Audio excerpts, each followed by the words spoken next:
Hello, do you want some free beer? Of course you do. And you can have a free case of craft beer from Beer 52. That's 8 delicious craft beers from some of the best breweries on the planet. And all you need to do this is go to www.beer52.com/heart and cover $5.95 for postage, that's all, and you can get a free case of beer. Every month, Beer 52 send a new case with a different theme, and it's usually from a different part of the world. Members have now tasted beer from 40 different countries spanning 5 continents, so it's a worldwide thing. You can also get a magazine that will delve into the theme, beer, and producers, as well as a couple of tasty snacks to soak up the booze as it goes down. These are premium foreign ales, and you can choose a case of light beer only if that's what you're into, or a mixture of light and dark. There's no minimum commitment, and you can pause or cancel at any time, so it is literally free beer. Don't forget, that's www.beer52.com/heart. That's beer52.com/heart to claim your free case now. Good luck, folks. Hope you enjoy it.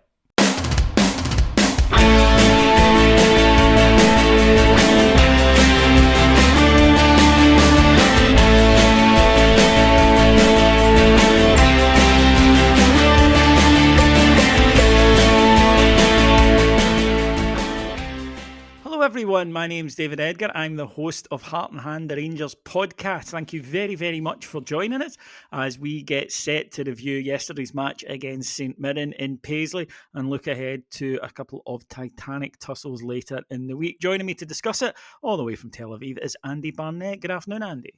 Good afternoon, David. How you doing? I'm not too bad. I really can't complain. 4 goals and a victory. It felt like a while since Rangers have had such a comfortable league win. Felt like a while since you were really able to relax in that final half an hour and just enjoy it. Now, of course, it doesn't have the same intensity. That may be a reason for that, given the situation we find ourselves in the league. But I think after a few weeks of deserved criticism of league performances, even when the results were there, such as Dundee, I don't think anyone was particularly cartwheeling home after the performance. I think it's only fair to say that was much more like it, particularly in the second half.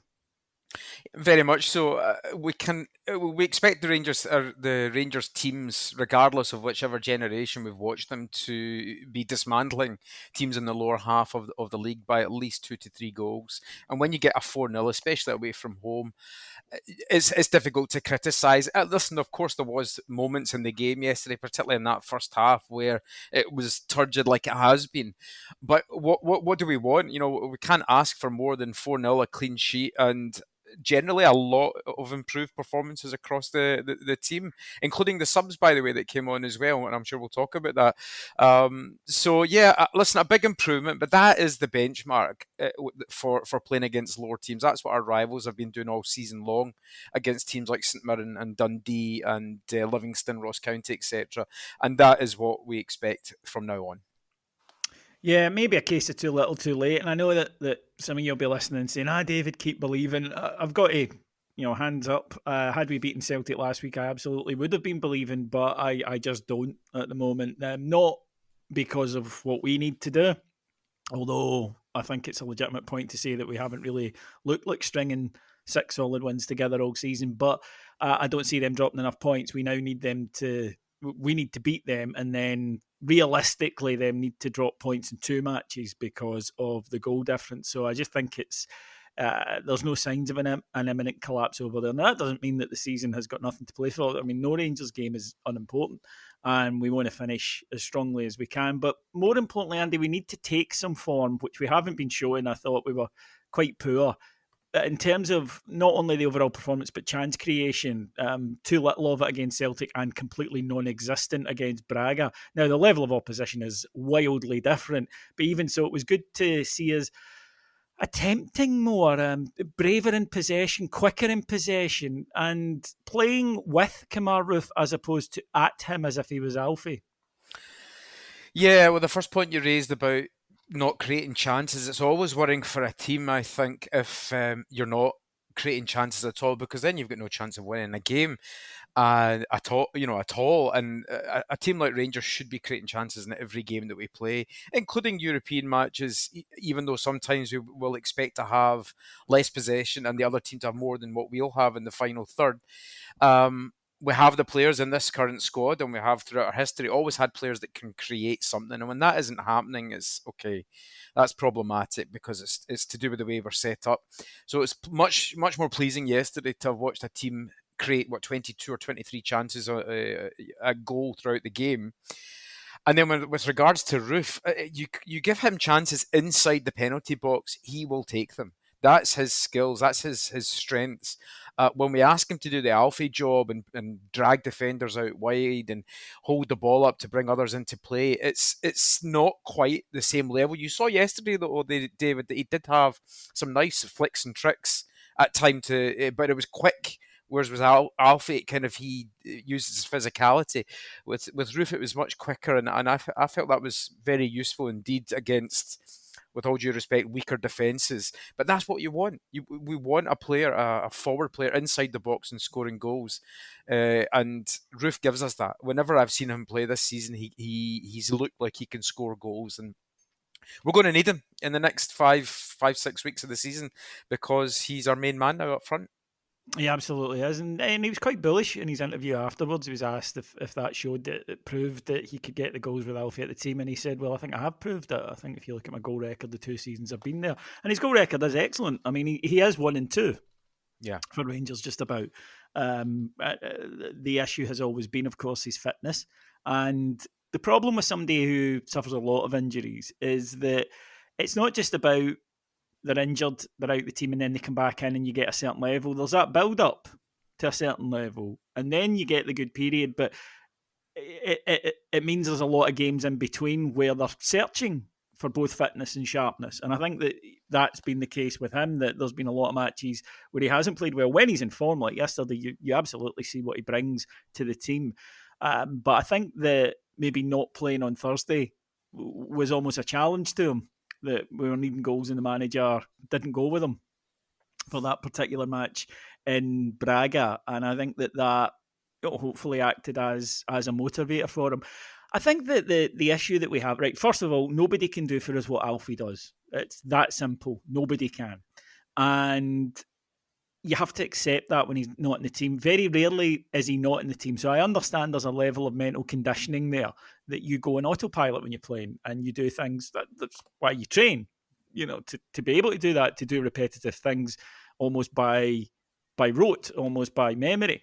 But you have to be able to adapt. And I don't think we did against Celtic and against Braga, where we got the ball, we put it wide, we aimlessly crossed in, we hit it long trying to find Alfie. Alfie wasn't there, Roofe was, and it just bounced back.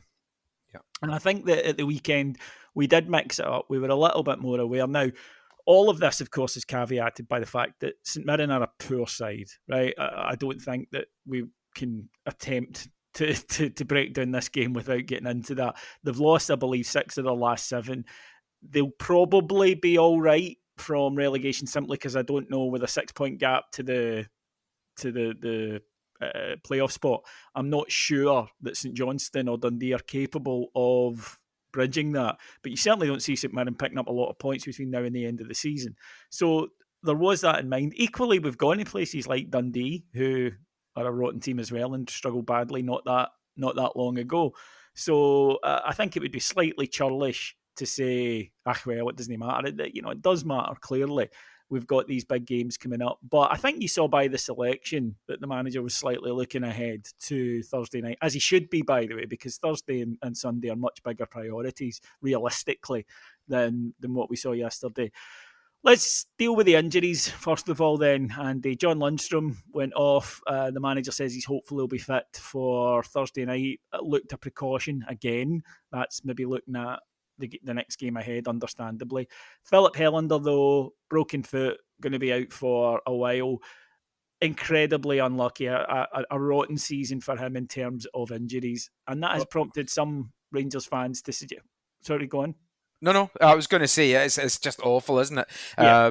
He's not got started at all, and it's a shame because I felt that just as he was about to get back to some kind of form, because he takes a wee while. It was the same when he first arrived; he was injured.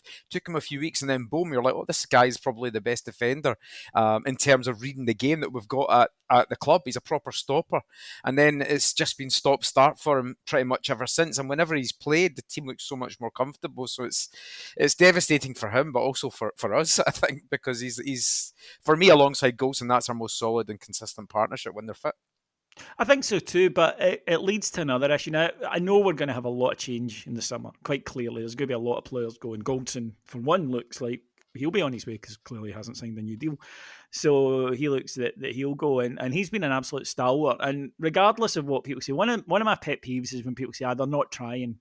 Footballers, look at Tav, Goldson, Kent, Morelos, for example. They might have bad games, but they are trying. Those guys never come up with a wee injury because they don't fancy it. And footballers do that. Let's not kid ourselves. Footballers do that. God, you even need to remember 2001. Bears, I'm sure, will remember the manager had a miraculous 8-month groin strain ahead of his move to Arsenal when the team was doing pretty badly. So footballers do that, and they don't. They turn up. Now, they can be off form, but I don't think you can question their commitment. And we've been lucky in the sense with Goldson because this is a subject I want to go on. I was talking to this to a few of our patrons last night on the Heart and Hand page over on patreon.com. And I think any squad can carry guys who, for want of a better term, might be a bit injury prone, right? Because any footballer can get injured, by the way. That just happens. Any footballer can pick up a knock, can be on the end of a tackle, foot catches in the turf. It happens. It's an occupational hazard, and we accept that. But we also know that there are some footballers who are more prone to injury than others. It's, again, just a fact. And there are various reasons for that, the way they play, their body type, all of these things. And I think any squad can carry a couple of those guys, especially if when they are fit, they make big contributions. The problem at Rangers is I think we've got about 6 or 7 of those guys that at the start of the season you look at and you say, they are unlikely to play 30 plus games this season. They're unlikely to have an unbroken injury free season. And as I say, I think you can get away with 1 or 2, but we have so many, which means at best constant chopping and changing of the side. It seems to have always been like that. I mean, we go back to the late 80s and the 90s, and I know you guys have been recording the Dominant show with Martin, and we had regular injuries and players that seemed to miss out all the time. I remember Andy Gorham having every season he would pick up injuries, and which was why we had Ali Maxwell and other players as well. I think a lot of that 9 in a row team was due to lifestyle, shall we Well, put it that way. exactly. Whereas now it's a different type of player that you've got. The athleticism, the diet, nutrition, the sports science, everything is right up there. But if there's any kind of weakness, they identify it, and we've had it with Ryan Jack, for example, Kamar Roofe. And Philip Helander seems to be there. They're the main 3, I would say, that constantly struggle with injuries. I'd add in Balogun and Arfield into that. Yeah, and Balogun and Arfield. Obviously Roofe, as we've discussed, yeah. Yeah, exactly. And then even Kent a little bit, although he's been fairly, thank God, fit most of this year.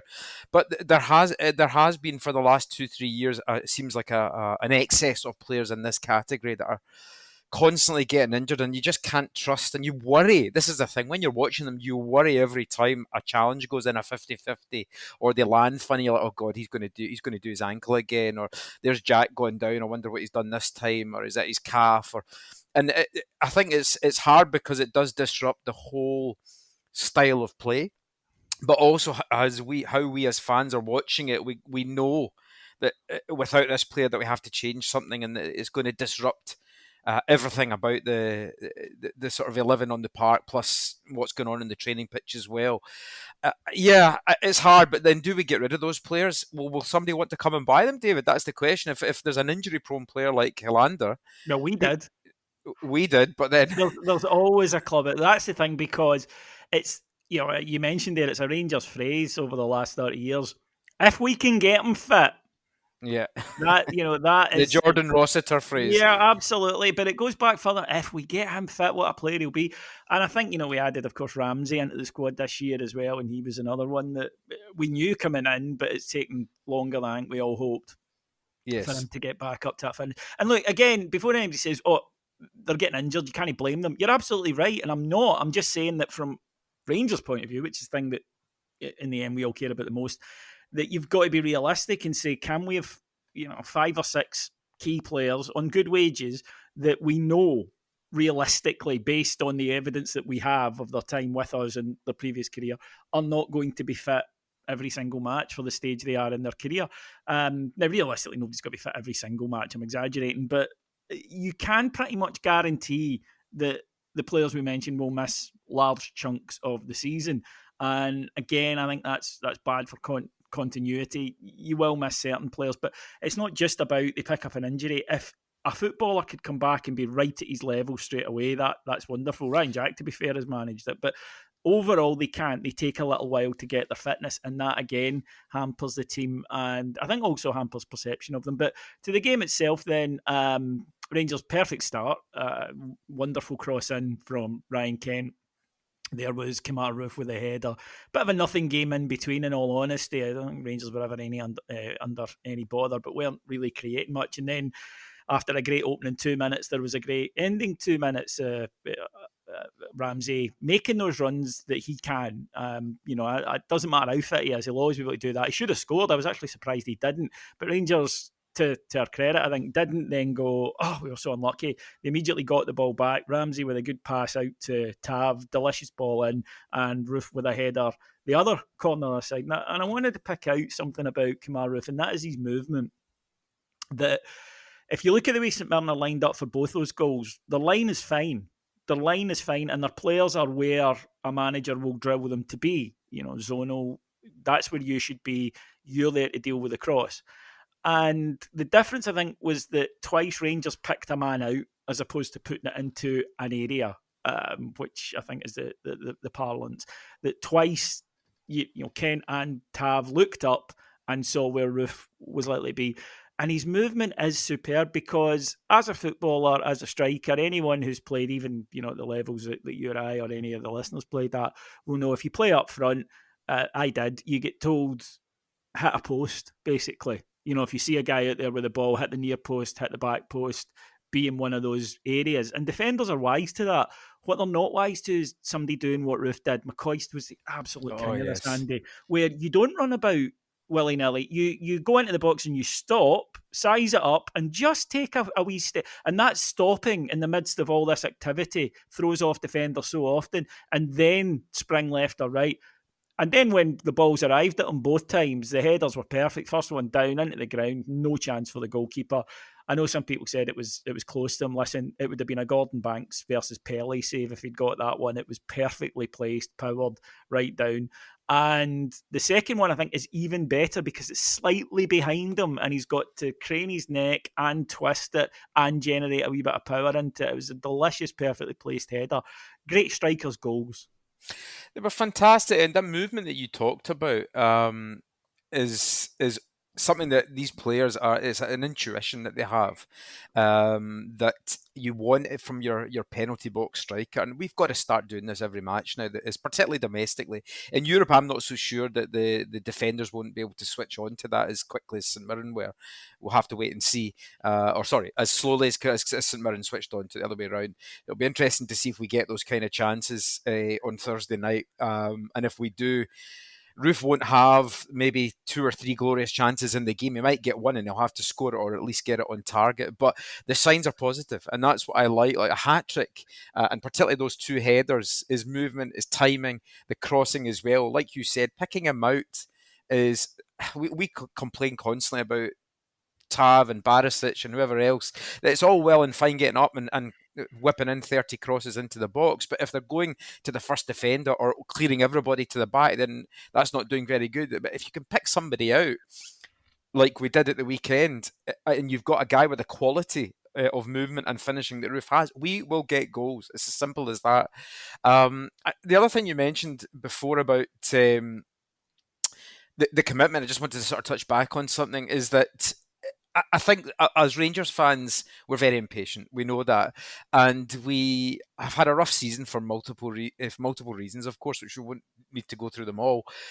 But sometimes we also have to remember that we're human beings and we have bad days at work or whatever else, and the players as well. It's easy to say, well, their commitment is flawed or they're not trying. It's just that they're having a bad day, or the rhythm of the team is disrupting, or they don't understand the tactics, or their managers.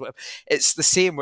They're human beings, and when they do get a result like yesterday, and they do play with a bit of freedom and a bit of confidence, we have to be able to give them some credit. And but that we need to see that though now moving forward. We've got 5 weeks, if you like, to rectify this, David, and that's the first match of that 5 weeks going into it. But great confidence for Thursday and obviously next weekend as well, which we can't take our eyes off. And I'm just hoping that those key players that you spoke about, Ramsey, Roofe, Tav, Kent, that kind of four are going to be our attacking threats in those two games. And if we can get anything like the same quality as we did yesterday, then we'll be in good shape. Ramsey and Kent went off at half time. The manager clearly, as I say, preparing for Thursday. Could have been interesting, I suppose, if St Mirren had got the next goal, but they didn't. Rangers did almost immediately and put the game to bed. Kamar Roofe finishing up with an excellent hat trick and well deserved. He was able to go off after an hour to get a bit of a rest. And to be fair to the Rangers team, I don't know whether it was a release from a tough couple of weeks or whatever, but they did continue to, in fact, played a lot better in the second half, created a lot of chances, and really the fact that we only got one more from 3-0 was probably the only disappointment. Absolute sitters for Scott Wright. Ahmad Diallo missed. Tav might have done a wee bit better with a chance. Goldson was unlucky, stretching to get in the end of a ball, didn't quite. When the goal did come, it was from Joe Aribo, and it was an absolute peach of a goal. We know he can do that if he's given a wee bit time and space outside the edge of the box. He was, which was silly of St Mirren, and he's just fired in a beauty into the top corner. Now, Andy, Joe Aribo, I think, is Schrodinger's attacking midfielder right now. You can go either way on him. Yesterday's performance, if you're a glass half full guy, you go, well, he's not been playing well, and yesterday he could have went, fine, I'll just phone it in here, especially as the game's won. And instead he went and he played and, was involved in a lot of stuff in the second half. If you're a glass half empty guy, you can say, and I think legitimately as well, was all well and good doing it when you're 3-0 up against St Mirren. That's not what we need from him. He's a senior pro. He's one of our star players. We need him to do it in the big matches. And I think both of those theories are legit. Definitely. Yeah, listen, we've got to be honest. He has not played well since he came back from the African Cup of Nations. Before the African Cup of Nations, he was our best player. We didn't want him to go. I remember very clearly, we were delighted when Nigeria got knocked out because it meant we got him back, and it's just not happened for him. I think I read a statistic that he's played the joint most games combined than anybody else in European football at the moment, between domestic and international. So maybe we need to cut him a bit of slack in that he has looked knackered at times. He played not bad at all yesterday, but the goal, I mean, it was a wonderful goal, and he's had moments like that this year where he's scored some worldies. And similar to what we were saying about other players, I just want to see it now. Okay, fine. What's done is done. We can't change what's happened this season. But Joel, please continue with that for the end of the season. If it means that he ends up adding on 5 million to his price tag, if we do let him go as one of the key players to leave, because we do expect that will happen, then fine. But make sure that you do everything you can to earn that and play like that and score goals like that, because he's technically, I think, one of, if not one of probably the most technically gifted player in the squad. And when he's on it and when he's on fire, he's very, very, very effective and difficult to play against. So I'm hoping that he raises his game, because he's gone missing against Celtic, David, I think, since he's been at the club. Pretty much repeatedly, yeah. Yeah. I don't know whether or not, and that's actually got me thinking about his future, because I agree, I think he'll move in the summer. And yep. I kind of, always just assumed, I wonder if he did, that next move English Premiership. But in those matches, he does tend, as you say, to not be his best. So It's a case of going, well, I wonder then, could he play in the English Premiership? And I genuinely don't know. But as you say, goals and performances against the likes of St Mirren ain't getting him a move there. No, and that's why he's got 2 matches really if he can do the business on Thursday and at the weekend and put in those kind of performances, then big clubs in the Premier League will look at him. or even a lower half team in the Premier League will look if he can do it at that level. That's got to be his incentive. I'm playing an Old Firm semi-final, a European quarter-final. If I can't do it at this level, nobody's going to come in for me. And if that's what if he's trying to get, and he's trying to get his move to a big club, and you know what, good luck to him if he gets it. I wish him nothing but the best moving forward. He's done well for what we paid for him, a great signing. But Joe, please, please, please, on the big stage, we need you, and not just you. There's many like you, but you have it in. He has more skill and more ability in his pinky toe than most of the players that he'll come up against have in their entire body. So let's just hope that he can do it. And I just would hate for him to leave and look back and think, you know what, he was a great player, but he never did it in the big games. He's got 2 big games to change that. Yeah, and I'm hoping that being left out on Thursday was a wake-up call, because I can't think of many times, certainly over the last 2 seasons, where there's been a huge game and he hasn't started it if he's been available. Correct. Whereas the manager, I think, has said to him, no, I'm sorry, I can't trust you in this huge European quarter-final. And I'm hoping that was maybe a wee bit of a kind of, a glove to the face, and a wee bit of, oh, right, okay, I need to perk up a little bit here, because as you say, the ability's there. And I always think it's more disappointing, or you get more angry at guys who do have ability and don't show it, as opposed to just, guys who just don't have it. Because at the end of the day, they can only give you a certain level. It's the guys who can do better that I think drive you up the wall and frustrate you.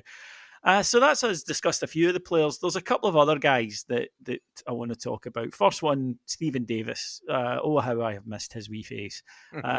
He returned to the side yesterday after an injury, sure, but he has been out of the side for a while. And although a couple of loose passes before anyone says absolutely, I think that can be expected. You saw immediately what he brings to the side, which is composure, elegance in the hurly-burly of a 100 miles an hour midfield, and just that ability to calm his teammates down, to go to them, to get the ball, and to move us forward quickly in a way that I don't think any of our other midfielders do. It is the one myth for me is why Van Bronckhorst hasn't fancied Davis at all, given, again, his experience. You need players like that. And Jack coming back into the squad. Lundstrom's had a very inconsistent first season at Rangers. It took a long time. I think in January, we wouldn't have been disappointed had he gone. Kamara's had a poor season, and Aribo we've just spoken about. And I think somebody like Davis, yes, he hasn't been at his best in the first part of the season, but nobody was, David. And I don't think we can lay the blame entirely on Davis. But what he does bring is that sense of calm that we have badly, badly missed. You can think about Ross County away, about Motherwell at home both times, Hearts at home, games that late into the game were just a cool head, somebody just to slow things down and make sure that we were seeing the game out, which we did so well last season to get us to 55, and this season has just not been able to do it at all. So in week after week, so it's a myth for me why he hasn't been involved more. Has he had injuries? Has it COVID, or has he just been not the manager's choice? I don't know, but he certainly didn't do himself any harm with his performance at the midweek, and I think there's got to be a place for him in the last remaining month or so of the season. I really do. It does. There has to be, even without a Lundstrom injury. I would say that Davis. Who do we want? Do you want a Davis or a Kamara in midfield at the moment, if given the choice? Oh, it's not a question. I'd also say that I thought that in the last 2 games against Celtic and Braga, Ryan Jack looked a little jaded, and that's perhaps fine. We expect it. Because when he's come back and he was immense. See, for a year out to come back and play the way he did was astonishing. And then maybe, once the adrenaline of the comeback dies down a little bit, he's looked a bit understandably tired. We'll get Davis in then just now, because he can offer you that return. Jack hasn't had a pre-season. He hasn't. Exactly. So he'll be great for next year, Jack, once he's had a proper pre-season behind him and he's sharp. He's got all those little niggles away. We can look forward to that, but we can't ask too much of him, I don't think. No, I totally agree with that. And I think that in terms of what Davis can bring, I think other players get better when he's there. I think that they feel more serene when he's there. And I think that he brings a stability into the side. And as I say, just a composure that not many players can do. But he does drive the team on. I know we talk a lot about leadership. And in the UK, I think sometimes we get obsessed with that leadership is screaming and bawling. Davis doesn't do that, but he leads. and they all look up to him, and he can drive tempo, control ebb and flow of a match, which is very important, especially at the highest level, because you can't go flat out for 90 minutes. You need to know when you're going and when you're not. And he's a master of it. So it was wonderful to see him back. Another player who didn't do himself any harm and continuing this extraordinary story of the most up and down career imaginable at Rangers was, of course, Borna Barisic. Now, Borna came on Thursday night, and I thought looked pretty good in the 20 minutes he was on. And then yesterday played, and I swear to God, if you had been on Mars from the end of last season to this, you wouldn't believe what had happened to Borna Barisic in that time, because that was Borna Barisic. And again, I know it's St Mirren, etc., etc. But there he was, winning tackles, demanding the ball, bursting forward, sticking balls into the box, taking set pieces.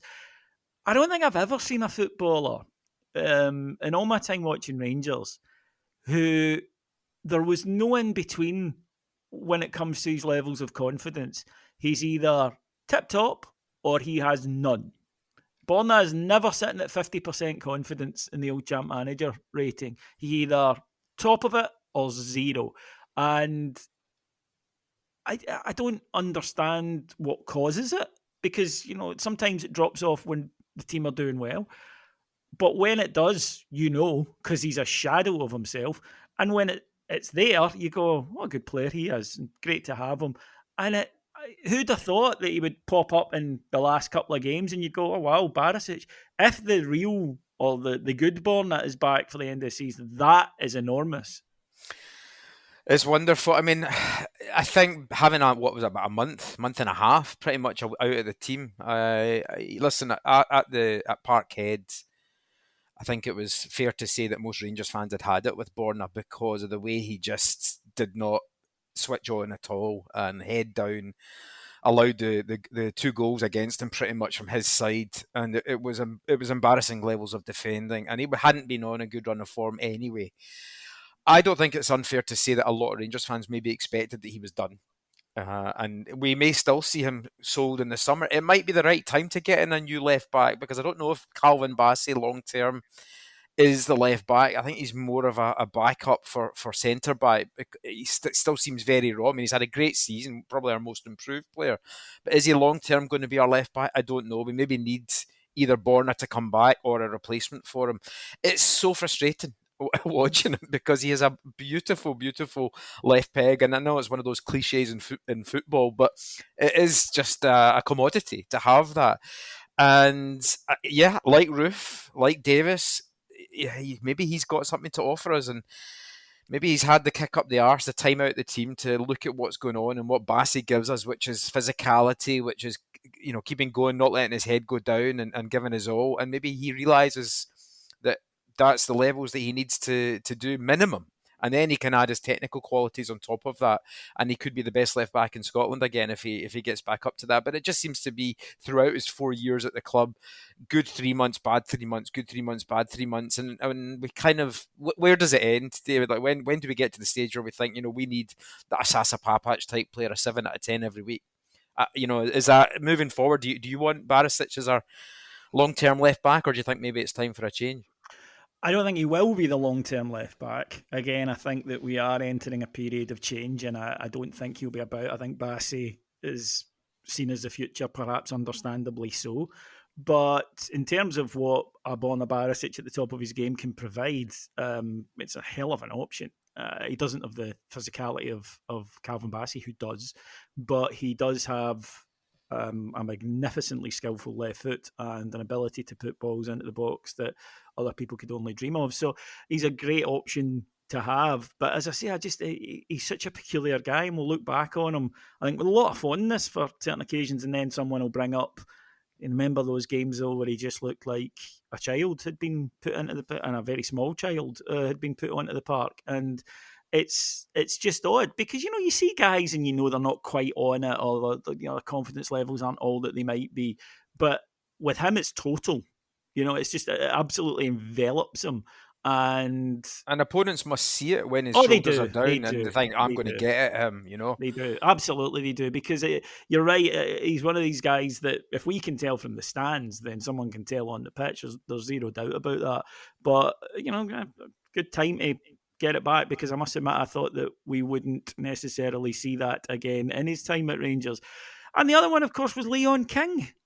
He came onto the field, and look, again, didn't have all that much to do, but what he did have to do, he did very well, and he looked very composed.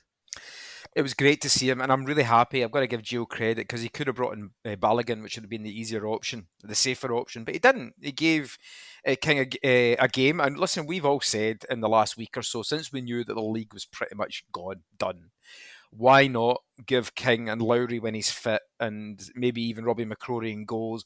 Get these guys in when we can, even if it's just a couple of games here or there, because they are going to be the future. Lowry and King could be the potential future, like centre spine of the team. There's still questions about his height and his physicality, but he's young. He'll develop that.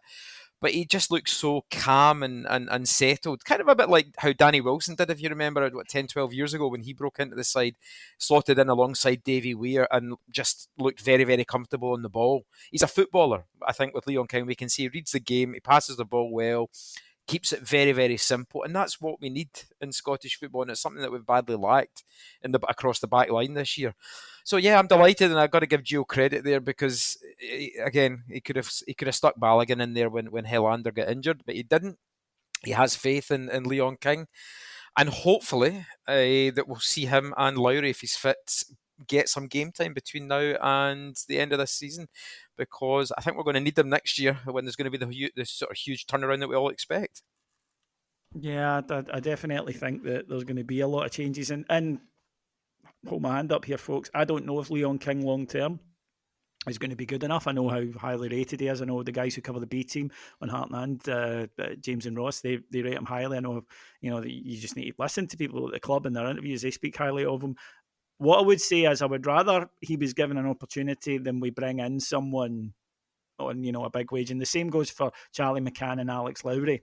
I would rather us bringing in, playing them than bringing in guys who are journeymen, really, Well, who have experience but don't have the talent that these guys have. even right now, who would you rather play if you needed a centre back, Jack Simpson or Leon King? Like that's the choice. If you need a third or a fourth choice guy there to come in, play the occasional game, and the same for Lowry at the moment. Lowry, for me, I would rather give him a game than Kamara, who looks like he's got one eye out the door. He's done us a good turn, but these are the guys that we want to see come in. Whenever they've played 4 or 5 times each for the club, but they've done a great job. Neither of them has had a bad performance yet. Similar to Patterson at the start, you get them in. This is their first season. They play 3, 4, 5 games. Next year, they'll maybe hopefully play triple that, and then they could become first team regulars if, as you said, and it's a big if surrounding both of them, if they're good enough. Absolutely correct. And right, that almost does us for the St Mirren game. But one last thing, and that was Amad Diallo. He came on, buzzed about, missed a sitter. Just hasn't worked at all, has it? No, apart from the first 15 minutes against Ross County where he got his go and had a couple of lovely little tricks and flicks, he's just looked lost, out of place. I don't know whether he kind of was expecting it to be different than what it is. We've seen a lot of players, come from big leagues, big teams with hefty transfer fees previous to us, and they've just been lost. And I feel sorry for him, Diallo, because I don't think it's all necessarily his fault. It's just not worked for him, and I don't know what he's going to bring between now and the end of the season. Is it worth giving him game time at all if he's not even going to be here next year? Because he isn't. So I'd rather see Scott Wright play, and I'm not saying that Wright's a better player, but Wright we know is going to be around next season, so give him some game time instead of Diallo, and thanks Diallo, but it's good luck to you moving forward, but it's not going to be a Rangers. Yeah, no, it's definitely not. And Alan, I was excited when you look at his pedigree. You think, okay, he's going to be able to come and do a turn, but increasingly, and I'll need to remember this in the future, I just don't think these guys, these youth products work. It's okay signing one like Bassey that you're planning to develop yourself. Yeah. That's fine, but younger guys are just, it's too big an environment. It's too big a shot. It's only Kent, if you think about it. Ejaria, Ojo, like a lot of these young, highly touted players from the Premier League that we've brought in from clubs like Liverpool or whatever else.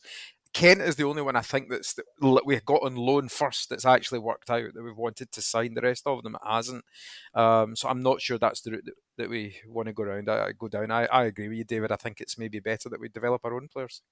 Yeah, and like I say, if you're bringing in a loan and they're getting game time, and this hasn't happened clearly, but they're getting game time and someone like Lowry isn't, to me, that's retrograde. But, Yeah. what do I know? Anyway, folks, we now look ahead to Thursday night, and Andy, it's huge. I mean, it's absolute. There'll be a preview on Friday that will cover this game and look ahead to Sunday. So we won't deal with Sunday at the moment. I don't believe we can look ahead to Sunday. This game is far too big at the moment. We need to get it out of the way and then see where we are.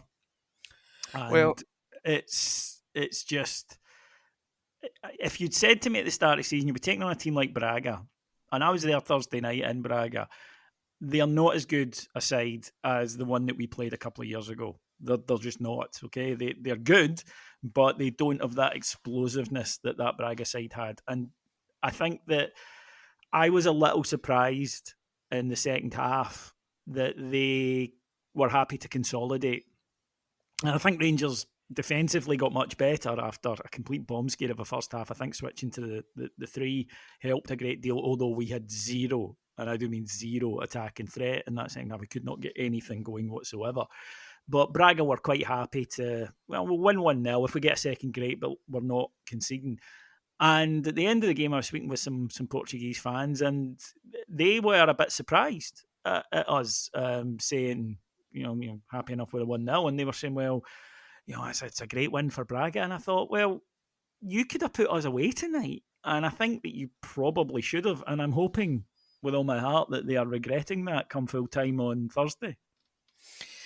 Yeah, listen, I think they're still a slick team. They might not be quite as good, but I still think they had some good players. A very young team, that Braga team. And they are a good team, but they yeah. aren't, to have a team like Braga to beat at home, and, we do need to beat them, not even if we were 1-0, you get extra time. But if you're given that, the opportunity to beat a side like Braga to get to the semi-final of a European trophy, that to me is, we'd all bite your hand off for that. Oh, yeah. They're not Barcelona or Leon or whatever. It's a huge opportunity. I think what I was going to say was that their home record in Europe is very, very good. I believe that we're one of the only teams, not been many, we're one of the only very few teams that have beat them on their own patch in the last few years. So they're obviously good as well. To get to the quarterfinals like us, they have to be of a decent quality. But because we dispatched Dortmund, we blew away Red Star, particularly in the first leg, that the standards are set for Rangers to be very high. That maybe that this is a much more even game for us. I do think we will get through, by the way, on Thursday, because with the crowd behind us and with the players on it, this is a chance. How many times are we going to be, and how many times will these players be in a quarterfinal of a European competition with a brilliant chance of getting through to the semi? And then, you get to the semi-final, it could be either Atalanta or Leipzig. I don't think that's without the realms of possibility of getting to the final. There's such a huge opportunity for the players. And if you can't get up for it on Thursday, and I mean the fans this as well, I read a lot of people last week saying, oh, I just can't get up for this, after the Old Firm deflation. I'm like, it's a quarter-final of the Europa League. It's been 14 years since we've been at this stage, middle of April and still in Europe. It is absolutely enormous. So I think we'll do it. I think it's going to be tough. I think we'll have a couple of scary moments, but I really believe that the players love this arena. They love playing at this level, and the carrot dangled in front of them of a semi-final of European competition is big enough to see them get the job done. And with the crowd behind us, David, if Ibrox is, as we know it can be, under the lights, it's going to be one hell of a night. And I'm just jealous I'm not going to be there. Yeah, well, I am, and I'm very much looking forward to it, and I know a lot of our listeners will be the same. Right, that will do us on this week's Heart and Hand flagship show. As I say, Heart and Hand Extra, we're here on Thursday reviewing the Braga game and looking ahead to the Old Firm semi-final. My thanks to Andy. Thanks very much, David. Have a good week. Thanks to our executive producers in London, Mike Lee and Paul Myers. We will be back, of course, on the flagship next Monday with a full review of the Celtic game. But if you want to hear more from us and continue the build-up, go to patreon.com/heart and hand for up to 5 shows every single day on all things Rangers.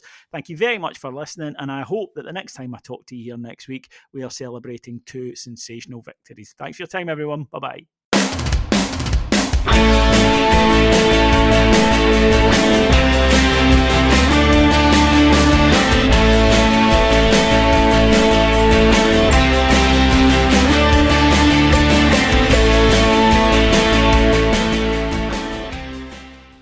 Hello folks, it's David here, and I would just like to take a moment to ask you to go and check out our sponsors NordVPN. Internet security, very important. I'm sure it's something that you're concerned about as well. Me, I like to know that I'm the person in control of my data. I live on my phone, and the amount of stuff I do on it, from banking to documents to private messaging, I need to know is secure. We all know that there are bad people out there who will come in and try and get our details and try and spend our money for us. NordVPN prevents that, especially if you're using public Wi-Fi's or you're using Wi-Fi's away from your home. If you use NordVPN, you are safe and protected. It also allows you to take short holidays to places if that's ever required. It's a brilliant product. I use it every day and highly recommend it. And you can get a tremendous offer if you go to nordvpn.com/heart and hand. That's nordvpn.com/heart and hand,